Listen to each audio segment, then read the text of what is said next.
Welcome to Kenton's videos. Enjoy the video. You begin by choosing wired or wireless. Plug the wired Xbox 360 controller directly into a USB port, or connect the wireless receiver to USB and insert fresh batteries into the controller. Once done, let Windows search for drivers automatically or run the official Xbox 360 driver installer you downloaded. This ensures the controller uses X input for native game support. Make sure Device Manager shows a connected game controller before moving on, because a detected device prevents later pairing errors. Next, verify drivers in Device Manager. Look for Xbox 360 controller under Human Interface Devices or Game Controllers.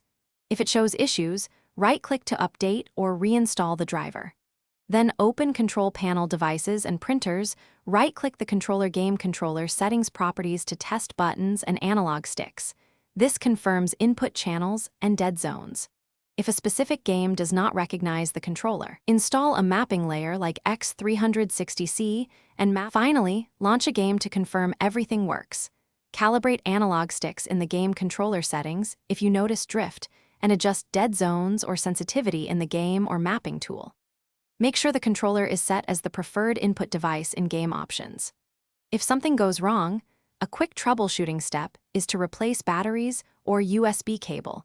Repair the wireless receiver by pressing its sync button and the controller's guide button, or reinstall the official drivers to clear residual issues.